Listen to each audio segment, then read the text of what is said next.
Welcome to the Holistic Wealth Podcast. I'm your host, Keisha Blair, wife, mother of 3, author of Holistic Wealth, and founder of the Institute on Holistic Wealth. The show will showcase various experts in the key pillars of holistic wealth. Each week, we deliver the best information on how to become holistically wealthy and live your best life.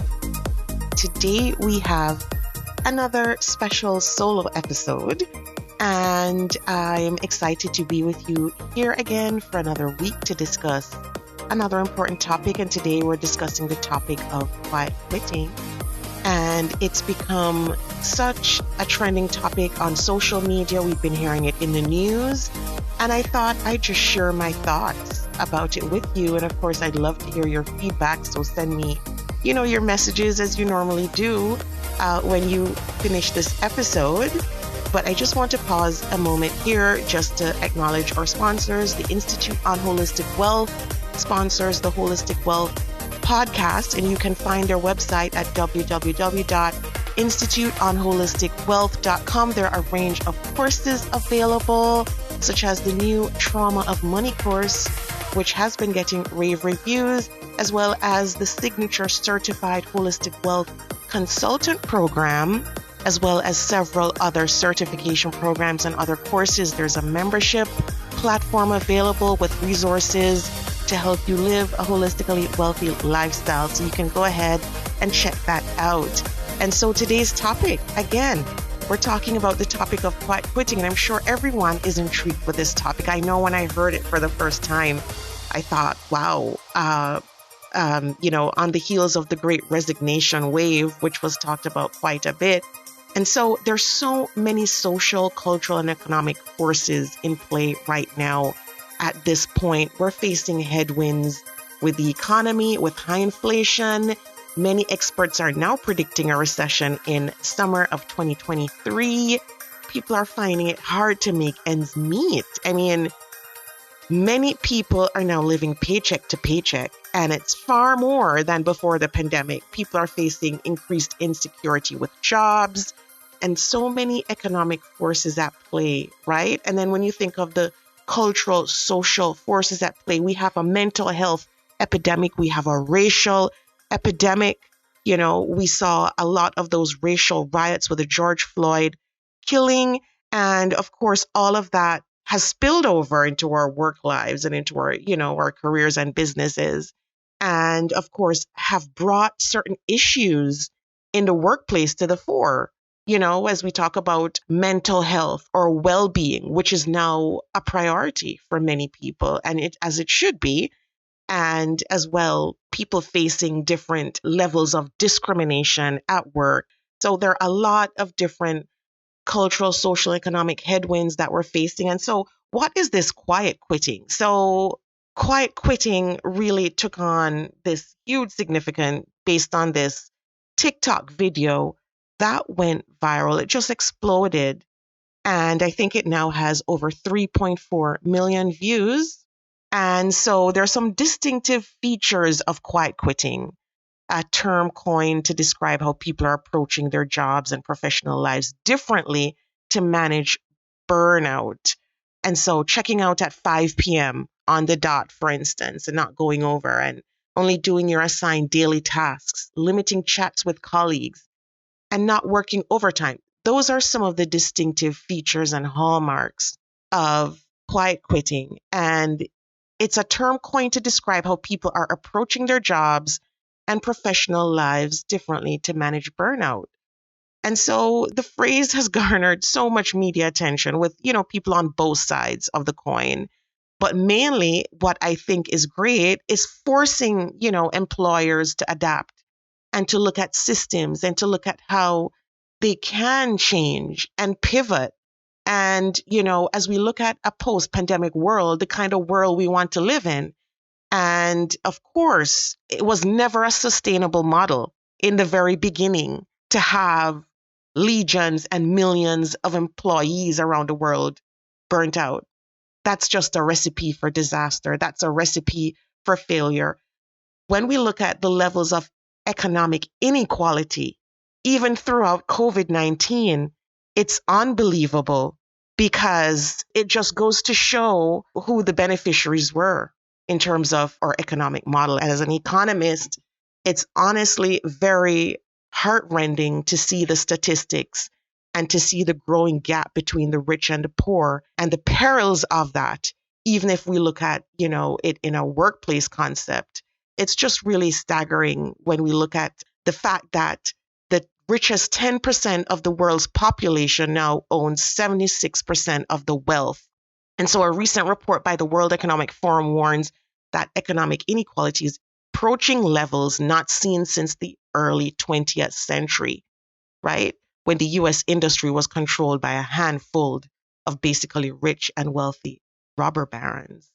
And so it's unbelievable when we talk about economic inequality and we talk about issues in the workplace where employees are already not feeling adequately compensated for their work. You have several big, huge companies that we know of that we shop at, sometimes that pay their employees minimum wage and they mark up their products by 70%. And so when you can't see your way out as an employee, and you're already burnt out, you're going above and beyond. Many people are telling me that it's just not a sustainable model. It's just crushing mentally, physically, spiritually, and financially. So that's what I'm hearing back from people who I've talked to about the topic, even prior to doing this episode. And, it's unbelievable what's happening in terms of the social and cultural headwinds, because what we're seeing is all these things being brought to bear as people kind of rethink what they want their lives to look like and how they want to live in a sustainable way that will allow them, right, to thrive and to grow. So basically, this quiet quitting is a renewed commitment to life beyond the workplace. But behind the trend, we have a lot of different stark realities.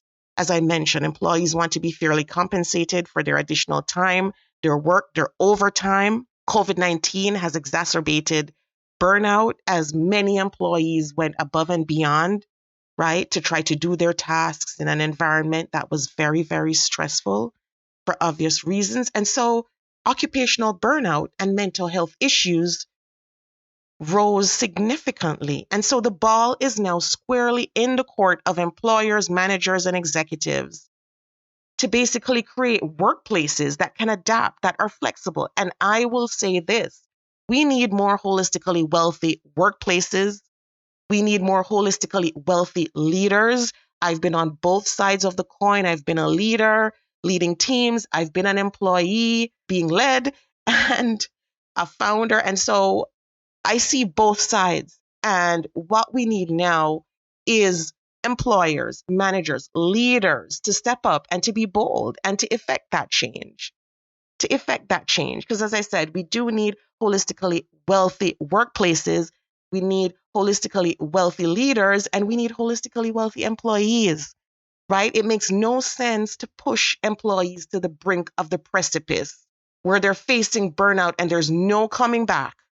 Because once your health suffers in a serious and a significant way, it's hard to come back. And that's what a lot of employees are realizing. And I'll give you a personal story. And this story was outlined in my new book, Holistic Wealth Expanded and Updated. It's a very, very personal story. When I think about it, it still brings tears to my eyes because my husband started dying at work. He started dying at work. And as I outlined in my book, he sat there, he was not feeling well, but he had a lineup of colleagues and managers at his door asking him to check their work. So they lined up outside one by one, single file outside his door with their files in hand. If you can picture that, waiting outside his office for him to check their work. He was very good at what he did. And so they trusted his judgment and he wasn't feeling well. And that was the day he died. And as the doctors said, and as, people said to me afterwards, he might have felt a tightening in his tummy, maybe not much pain at that point. He may have felt a tightening in his tummy when the internal bleeding started. And that would have been the perfect time for him to get up and run. to get up and say, no, I need to go to the emergency room, not even to the doctor's office, to the emergency room to deal with what he was feeling. But in all fairness to him, he did not know he was ill. He did not know he was dying. And he took the decision to stay, to check their work diligently, go through everything. And he worked until after 5 that day. He came home at around 6 p.m. And that's when all hell broke loose.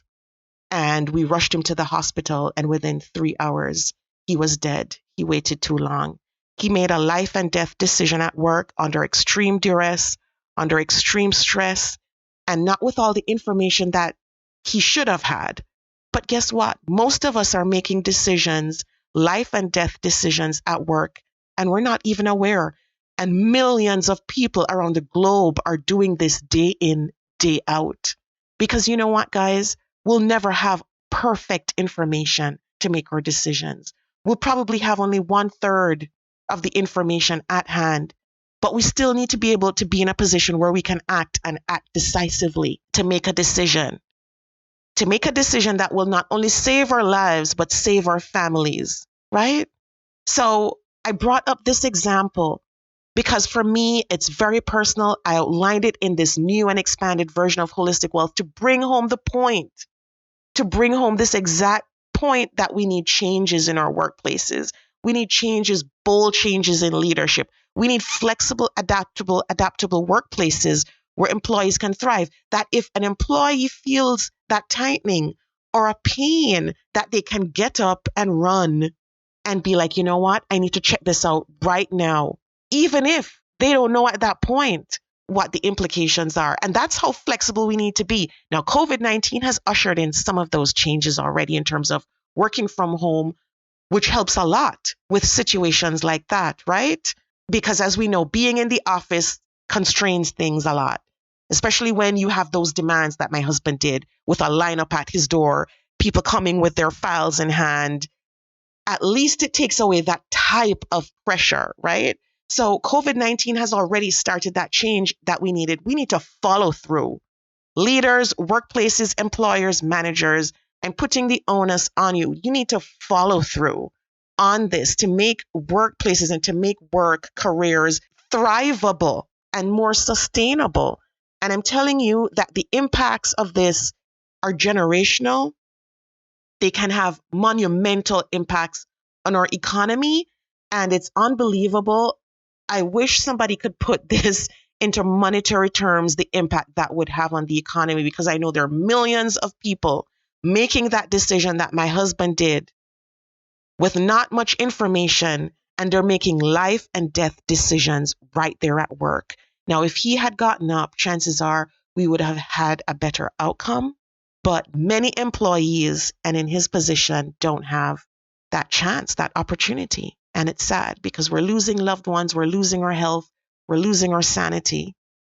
And we're seeing that growing gap between the rich and the poor. We're seeing employers hoarding profits, not compensating, not going above and beyond themselves. So we need to see that happen. So on a previous episode, we spoke to Shelley Zalis, CEO of the Female Quotient, and she talked about, and I asked her this question, why are companies so slow to change? Why are they so slow to change with different aspects like gender equality, all of these things that we're talking about? And she gave a wonderful explanation. So if you want to go back and listen to that podcast episode after this one, feel free to do that. And as I said, it's with Shelley Zalis, as I mentioned before, and she mentioned that Fortune 500 companies are so slow to change, and we need to change that. We need to have a motorboat mentality, as Shelley said, where it's so hard to change, but we need to make those changes quickly and we need to adapt. And that's what COVID-19 has shown us, right? That we need to adapt. So while the term quiet quitting may be a new term, an invention, the mentality behind it is not. Many are saying, the phrase is work to rule, for example, which describes a labor action in which employees strictly perform the work laid out in their contract without taking on additional work. That was a labor term that way back when was there prior to this quiet quitting term. And there's another term called retired in place, where people wait out their retirement doing, in essence, the same thing with the same features. And so what they're saying is that this isn't new. This isn't really a new mentality. It's just a different term. So many people have told me that they have gone above and beyond, but they haven't gotten recognized for their work. And even the recognition, even if it's just a handshake, is not enough when you think that people can't cover their bills. They're, worried about their personal finances. They're worried about their mental health, their physical health. And so you're taxed, and employees have been taxed to the limit. And so going above and beyond, some people are telling me that that does not necessarily win you the loyalty of your employer, right? You go above and beyond, and somebody else gets the fruit of your labor. And that's what's been happening for years, right? And so the Great Resignation wave was another term, triggered by COVID. And so we've seen that droves, millions of people are reevaluating their relationship to work, especially during a life-changing health crisis, right? And so that's also part of it. It just marks a cultural shift, which started, I think, according to one article in the mid 2010s, when we saw hustle culture and this whole trend towards hustle, hustle, hustle more. Of course, that changed when people realized, right, that it's not feasible, it's not sustainable. And so, of course, we saw the passion economy, in 2018, that kind of arose, and people started looking at, how they could make money from their passions. And it's still a big thing, still a big trend, and people are starting to do that. And of course, millennials and Gen Z in particular are starting to, think about what they want in their careers, and work-life balance is a priority for them. It's a priority for many people now, whether or not. And so I want to just get back to this notion of what a holistically wealthy workplace would be like, and having, holistic wealth integrated into our workplaces, because that's generally what should be happening now. And I think that's the solution to all of this. That's the solution. How can we make employees, right, holistically wealthier? We need employees to thrive and to grow and to feel valued and to feel like they're not just stagnating and everything around them and their lives are stagnating, but they're growing. And so in the book, Holistic Wealth, I spoke about the 6 principles of holistic wealth. And I just wanted to go back there just to give you a quick recap of what those 6 principles are. And if you haven't had a chance to get a copy of Holistic Wealth Expanded and Updated, that book, I hope you do get a copy. Get one for your friend, get one for your boss, get one for your colleagues. Human resources leaders, leaders in organizational change, leaders at work, bosses, everyone, you need to get a copy of this book. It's so relevant to the times we're in and what we need to be doing. It is basically the antidote. It is the antidote to a lot of these social, cultural, economic changes that we're seeing. And I'm so grateful to the readers and to the listeners of this podcast who already supported it and who have, sent me messages of support. So let's just go through quickly some of the principles, because they do apply and they're so relevant, right, to this problem. So the law of abundance, let's start there, because I get the feeling that there's still so much scarcity mindset out there. Scarcity mindset in leadership, scarcity mindset with employers, with organizations, and we need to shed that. When we think about our employees, we need to remember the law of abundance. The law of abundance emphasizes that there are enough resources available for each of us to live an abundant and holistically wealthy life, right? We just need to learn to define abundance in more holistic and creative ways to fully enjoy it. And when I say creative ways, I mean even at work. There are enough resources. There does not need to be hoarding of resources, right? There's room to share with employees, there's room to share. There's room to share. There are enough resources. So from an employer-employee perspective, there needs to be that more caring, sharing, holistic view. We need to view each person holistically. The law of spiritual renewal. And this law focuses on the power of mindfulness. meditation, for mental renewal. For a lot of people too, that means the power of prayer.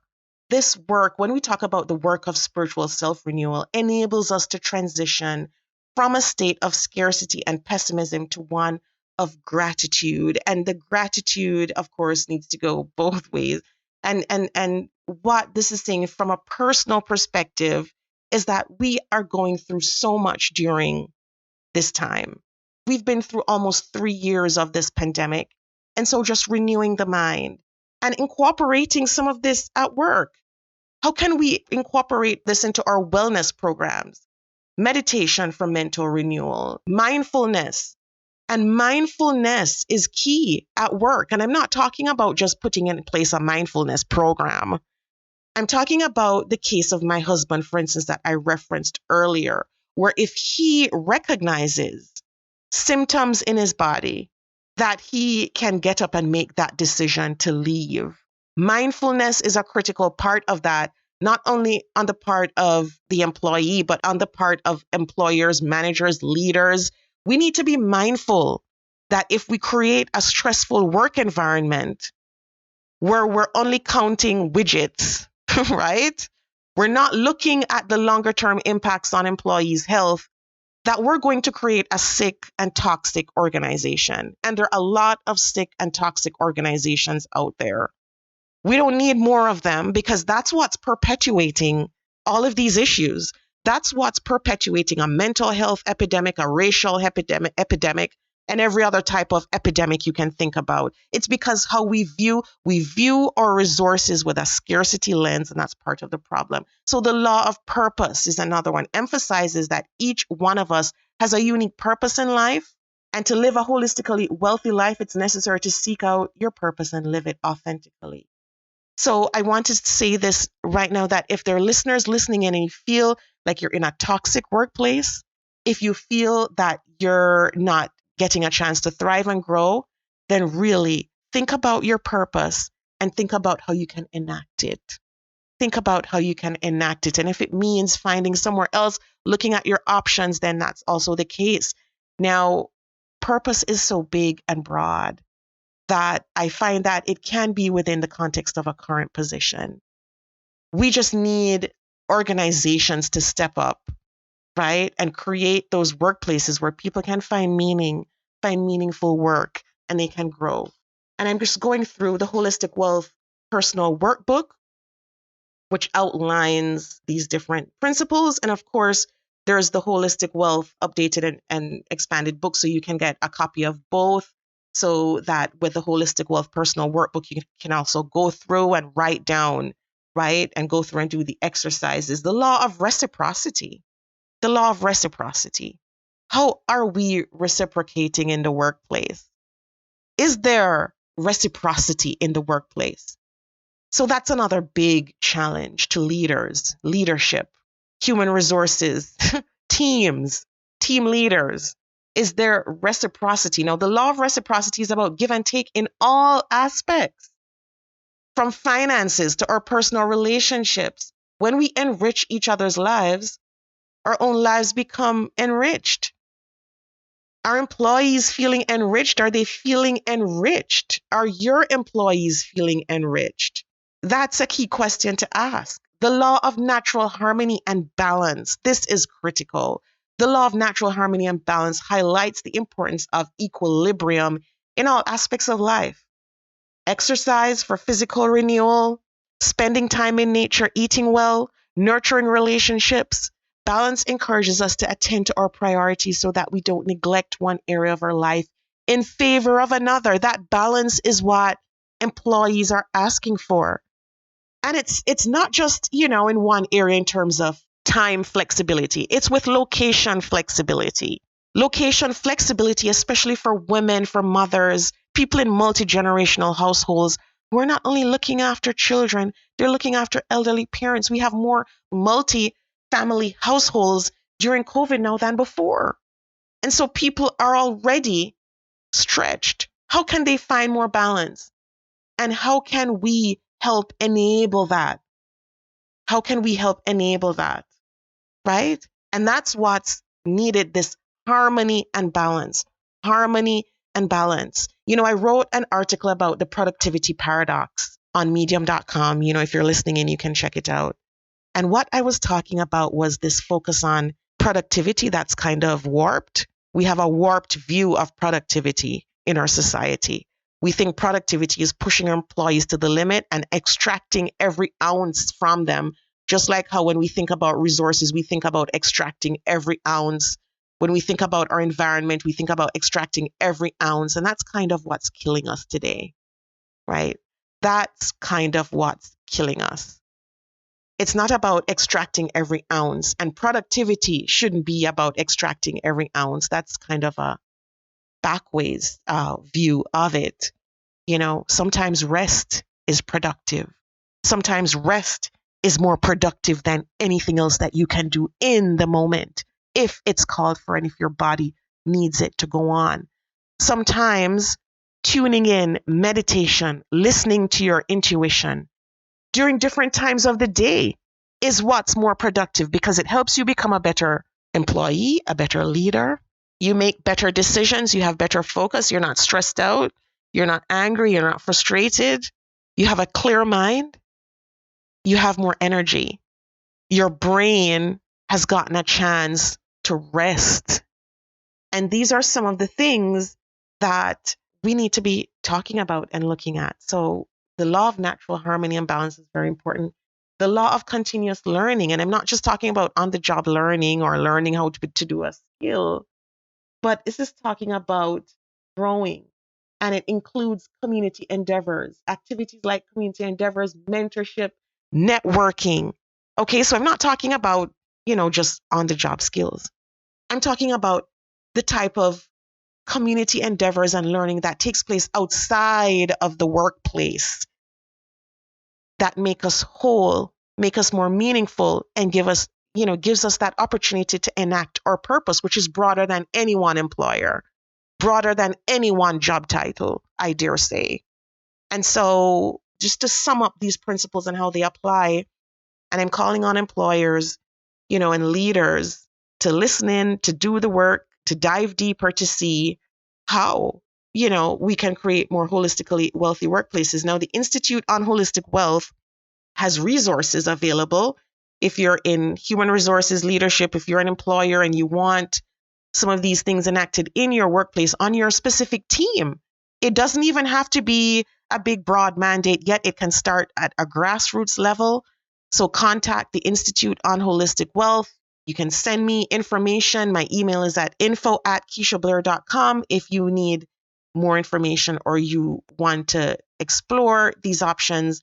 And of course, this is such an important topic going forward as we think about what we want to do. Now, another resource that I have made available to teams, to groups, is the Holistic Wealth Project Group Resource Kit for groups. It can be within the workplace. It can be outside of the workplace. It can be a church group. It can be a leadership group. It can be an entrepreneurial group. It can be any kind of group where you want to come together and be accountable to each other for advancing your life in a holistically wealthy way. And so I've made that kit available. It's free. And, if you want to take the initiative wherever you work or in your business to create holistically wealthy teams and a holistically wealthy workplace, it's available. And of course, as I said before, there's so many resources available on the Institute on Holistic Wealth website. And we really have a chance. We're at an inflection point right now. We really have a chance to craft that better world we want to see, a better world that is holistically wealthier, where people can thrive and grow and not feel like your job is a death sentence, both literally and figuratively speaking. And as I said, I know that from experience, and it's very, very painful because all of this can be prevented. And there are solutions at hand that we can use to enrich each other, to support each other. And we can take advantage of that right now. We don't need to wait. There are resources available. So everyone have a great rest of the week. Thanks for joining me on today's episode. I hope you were enriched, and I hope you too will reach out to me and take advantage of some of the resources that I mentioned in this episode, like the various books and on the Institute on Holistic Wealth website. Have a great week, everyone.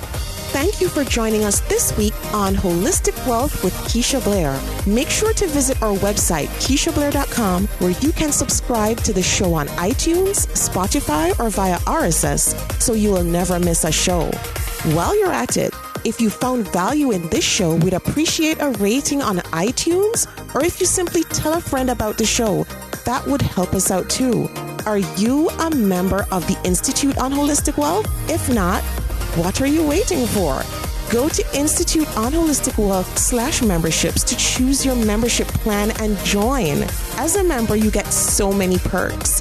Free worksheets, advice, coaching, and a member's workshop to design an intentionally designed life. You need to figure out your life purpose? Take the Build Your Life Purpose Portfolio online self-paced course. You're struggling with all your money decisions? Take the free financial identities quiz and then take the course. You recently had a breakup, job loss, or experienced the death of a loved one? Take the Holistic Healing course. You need an overall plan to achieve holistic wealth? We will help you figure out your holistic wealth blueprint. And of course, if you want to start making money by helping others achieve holistic wealth, become a certified holistic wealth consultant.